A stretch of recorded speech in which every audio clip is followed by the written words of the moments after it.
مش هتصدقوا يا جماعه، شركه رؤيه نبض الحياه عايزه اعلان بالاي اي. ايوه بقى، ايه شركه رؤيه نبض الحياه دي بقى؟ يا ابني ما هو باين من اسمها رؤيه، يعني شركه عقارات. بص بقى يا ريس، الاعلان هيكون كالتالي: انت تبقى واقف في الشمس وماسك شمسيه ولابس لبس موظف شقيان، واقف في قلب الصحراء، الشمسيه بتتحول لمضرب تنس، واللبس يتغير ويبقى ترنج رياضي، والمباني تتبني من حواليك، وانت تبص للكاميرا وتقول مع رؤيه الحلم بقى رؤيه.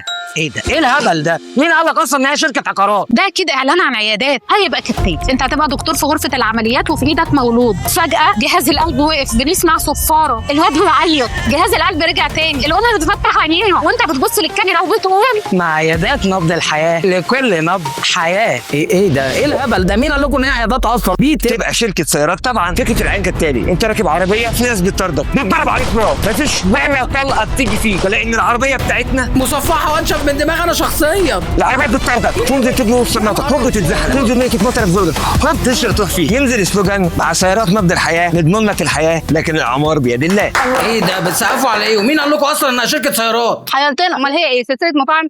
صح، هي سلسله مطاعم. لو خدنا اول حرف من كلمه رؤيه نبض الحياه هنلاقيها ر ن الف، رنا. سلسله مطاعم رنا. وننزل بالاغنيه: طشة ملوخية مطاعم رنا، رز بشعرية مطاعم رنا، والأكلة دي هي. لا مش سلسله مطاعم، يبقى محلات ملابس، او شركه توصيل، او ابلكيشن توصيل، او اسطبل خير، او براند مستحضرات تجميل، او مركب على النيل. الناس دي لعبتها الاي اي، شغلهم اسرع من خيالك. عشان كده لو عندك شركه او براند او مصنع او مطعم وعايز تعمل اعلان باقل وقت وباقل تكلفه وافضل جوده في سوق الاي اي، مش هتلاقي كل ده غير عندنا.